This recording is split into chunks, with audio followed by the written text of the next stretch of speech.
വളരെ സുപ്രധാനമായൊരു വാർത്തയിലേക്ക് വരികയാണ്. മുൻ മന്ത്രിയും ഇപ്പോൾ എംഎൽഎയുമായ ആന്റണി രാജുവിന് വൻ തിരിച്ചടി കോടതിയിൽ നിന്നും. ആന്റണി രാജു പ്രതിയായ കേസിൽ കോടതി അദ്ദേഹം കുറ്റക്കാരനെന്ന് കണ്ടെത്തിയിരിക്കുകയാണ്. അതായത് തൊണ്ടി മുതൽ തിരിമറി കേസിൽ മുൻ മന്ത്രി ആന്റണി രാജു കുറ്റക്കാരൻ. Nedumangad judicial first class magistrate കോടതിയാണ് ഈ വിധി പറയുന്നത്. നിയമസഭാംഗത്വവും റദ്ദാക്കപ്പെടുന്ന സാഹചര്യമാണ്. ഈ കോടതി അത്ര വലിയ വിധിയായി മാറുന്നു എന്നതാണ് പ്രധാനപ്പെട്ട കാര്യം. ആന്റണി രാജുവിനെ സംബന്ധിച്ച് അദ്ദേഹത്തിൻ്റെ രാഷ്ട്രീയ ജീവിതത്തിൽ തന്നെ ഏറെ പ്രധാനപ്പെട്ടതായി കൂടി ഈ വിധി മാറുന്നു എന്നതാണ് സാഹചര്യം. വലിയ ഇടവേളകൾക്ക് ശേഷമാണ് ഈ കോടതി, 32 വർഷത്തിന് ശേഷമാണ് കോടതി വിധി പറയുന്നത്. 32 വർഷം മുമ്പ് നടന്ന സംഭവമാണ്.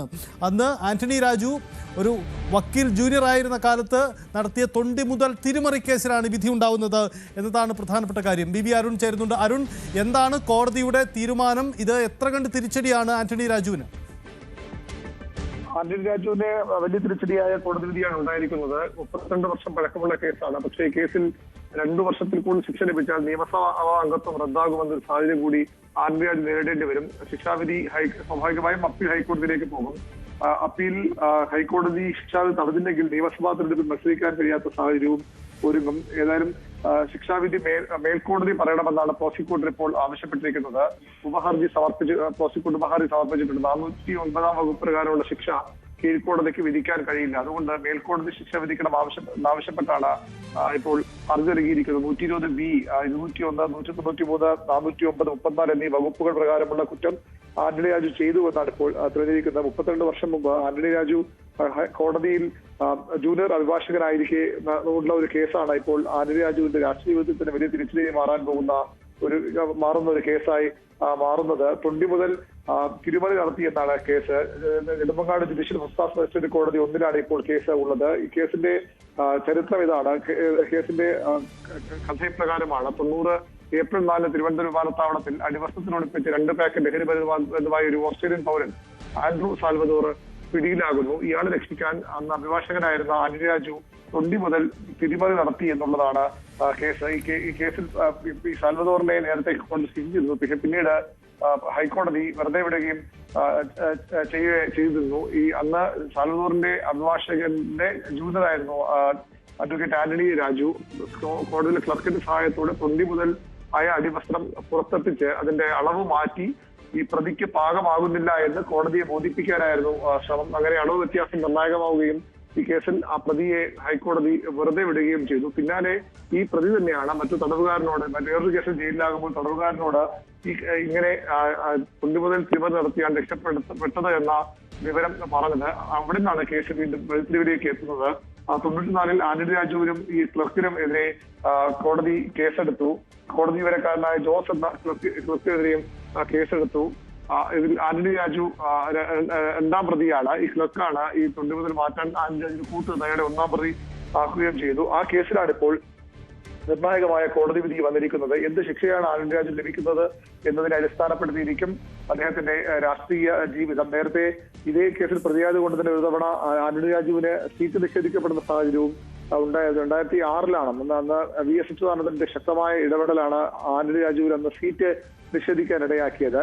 ഏതായാലും ഇപ്പോൾ മറ്റൊരു തെരഞ്ഞെടുപ്പിന്റെ പടിവാതിൽക്കൽ എത്തി നിൽക്കെ ആന്റണി രാജുവിനെതിരെ ഈ കേസിന്റെ വിധി വരികയാണ്. എങ്ങനെയാണ് ഇതിൽ ആന്റണി രാജു കുറ്റക്കാരനാണ്, എത്ര നാളത്തേക്കുള്ള ശിക്ഷ വിധിക്കുമെന്ന കാര്യമാണ് ഇനി അറിയേണ്ടത്. സുപ്രധാനമായ കോടതി വിധിയാണ് ഉണ്ടാവുന്നത്. ആന്റണി രാജു കുറ്റക്കാരൻ. ആന്റണി രാജു മാത്രമല്ല, ഈ കേസിലെ 1ാം പ്രതിയായ കോടതി ജീവനക്കാരൻ ജോസ് കുറ്റക്കാരനും തെളിയുന്നു. ആന്റണി രാജുവും കുറ്റക്കാരനും തെളിയുന്നു. ഗൂഢാലോചന ഇതിൽ തെളിയിക്കപ്പെട്ടു എന്നതാണ് പ്രധാനപ്പെട്ട കാര്യം. അങ്ങനെ MLA സ്ഥാനം അടക്കം നഷ്ടമാവുന്ന ഗുരുതരമായ രാഷ്ട്രീയ സാഹചര്യം ആന്റണി രാജുവിന് മുന്നിൽ ഉണ്ടാവുകയാണ്. ഇതിൽ ആന്റണി രാജുവിന് അപ്പീൽ ഓപ്ഷൻ ഉണ്ടാവാം. പക്ഷേ അപ്പീൽ നടപടിയിൽ മേൽക്കോടതി അനുകൂല തീരുമാനമെടുത്തില്ലെങ്കിൽ നിയമസഭയിൽ അടക്കം മത്സരിക്കാൻ കഴിയില്ല എന്നതാണ് സാഹചര്യം. 2 മാസത്തിനപ്പുറം സംസ്ഥാനത്ത് നിയമസഭാ തെരഞ്ഞെടുപ്പ് നടക്കാനിരിക്കെയാണ് ആന്റണി രാജു എന്ന ഇടതുപക്ഷ MLAക്ക് ഇത്ര ഗുരുതരമായ ഒരു പ്രതിസന്ധി നേരിടേണ്ടി വരിക. 30 തവണയോളം ഈ കേസ് മാറ്റിവെക്കപ്പെട്ടതാണ്. പല തവണയായി കേസ് മാറ്റിവെക്കൂ. ഒടുവിൽ സുപ്രീം കോടതി തന്നെ ഇടപെട്ടാണ് വേഗത്തിൽ തീർപ്പാക്കാൻ നിശ്ചയിക്കുന്നത്. അങ്ങനെയാണിപ്പോൾ കേസിൽ വിധി പറയുന്ന സാഹചര്യമുണ്ടായത്. ഗൂഢാലോചന തെളിയിക്കപ്പെട്ടു എന്നതാണ് സാഹചര്യം. ഇതിൽ ആന്റണി രാജുവിൻ്റെ വാദങ്ങൾ തള്ളിക്കൊണ്ടാണ് ഇപ്പോൾ കോടതിയുടെ വിധി ഉണ്ടാവുന്നത്. ശിക്ഷാവിധി ഉടൻ തന്നെ പ്രഖ്യാപിക്കുമെന്നാണ് നമുക്ക് ലഭ്യമാവുന്ന വിവരം. അങ്ങനെയെങ്കിൽ ആന്റണി രാജുവിന് എന്ത് ശിക്ഷ എന്നതിൽ കോടതി വിധി ഉണ്ടാവുകയാണ്. MLA ആയ വ്യക്തി നാളെ ഇന്നു മുതൽ അഴിക്കുള്ളിലേക്ക് പോകുന്ന സാഹചര്യം ഉണ്ടാകുമോ? അതല്ല, ഈ കോടതി വിധിയുടെ വിശദാംശങ്ങൾ വ്യക്തമായി പുറത്തു വരേണ്ടതുണ്ട്. എന്തായാലും ഈ കേസിൽ 29 സാക്ഷികളുണ്ടെങ്കിലും 19 പേരെ മാത്രമാണ് വിസ്തരിച്ചത്. കുറ്റപത്രം സമർപ്പിച്ചത് 13 വർഷം കഴിഞ്ഞാണ് എന്ന പ്രത്യേകതയുണ്ട്. 30 തവണയിലധികം ഈ കേസ് മാറ്റിവെക്കുന്ന സാഹചര്യവും ഉണ്ടായി. ഒടുവിലാണിപ്പോൾ കോടതിയുടെ വിധി വരുന്നത് എന്നതാണ് പ്രധാനപ്പെട്ട കാര്യം. തൊണ്ടി മുതലായ അടിവസ്ത്രം മാറ്റിവെച്ച് പ്രതിയെ രക്ഷിക്കാൻ ശ്രമിച്ചു എന്ന കേസിലാണ് വിധി ഉണ്ടാവുന്നത്. അരുൺ നേരത്തെ സൂചിപ്പിച്ച സാൽവദോർ എന്ന വിദേശി, അയാൾ പിന്നീട് ജയിലിൽ കഴിയവേ സഹതടവുകാരന് ഇത് സംബന്ധിച്ച സൂചനകൾ നൽകിയതോടുകൂടിയാണ് ഇതിൻ്റെ കാര്യങ്ങൾ പുറത്തു വരുന്നത് എന്നതുകൂടിയാണ് പ്രധാനപ്പെട്ട കാര്യം. കിരൺ ബാബു നമുക്കൊപ്പമുണ്ട്. കിരൺ, കോടതി വിധി, ശിക്ഷാവിധി ഉടൻ തന്നെ പ്രഖ്യാപിക്കും, അതല്ലേ നമ്മൾ പ്രതീക്ഷിക്കുന്നത്? അതുതന്നെയാണ്. കേരള രാഷ്ട്രീയത്തിൽ തന്നെ അതിനിർണായകമായ വിവാദമായ ഒരു വിഷയത്തിലാണ് ഇപ്പോൾ വളരെ വൈകി കോടതിയുടെ വിധി വന്നിരിക്കുന്നത്. മുൻ മന്ത്രി ആന്റണി രാജു കുറ്റക്കാരനാണ് എന്ന് കോടതി ഇപ്പോൾ വിധിച്ചിരിക്കുന്നു. 2 പ്രതികളാണുള്ളത്. ആന്റണി രാജുവും അതോടൊപ്പം തന്നെ KS ജോസും. ഇവർ രണ്ടുപേരും കുറ്റക്കാരാണ്. ഈ 2 പേർക്കും തുല്യമായ കുറ്റമാണ് എന്നതുകൂടി ഇതിലുണ്ട്. 6 വകുപ്പുകൾ പ്രകാരമാണ് ഇപ്പോൾ കുറ്റക്കാരാണ് എന്ന് കോടതി വിധിച്ചിരിക്കുന്നത്. IPC 409 സർക്കാർ ഉദ്യോഗസ്ഥർ വിശ്വാസവഞ്ചന കാണിച്ചു എന്നുള്ള കേസ്, അതിൽ ജീവപര്യന്തം വരെ ശിക്ഷ ലഭിക്കാൻ സാധ്യതയുള്ളതാണ്. IPC 34 കൂടുതൽ ആളുകൾ ഒത്തുചേർന്ന് കുറ്റകൃത്യം നടത്തുക. അങ്ങനെ IPC 34 ഉണ്ടെങ്കിൽ എല്ലാവർക്കും കുറ്റകൃത്യത്തിന് തുല്യമായ പങ്കാളിത്തമുണ്ട്. അതുകൊണ്ട് തന്നെ ഈ 1-ാം പ്രതിക്കും 2-ാം പ്രതിക്കും തുല്യമായ പങ്കാളിത്തമുണ്ട്. ഒരേ ശിക്ഷ തന്നെ വരാൻ തന്നെയാണ് സാധ്യതയുള്ളത്.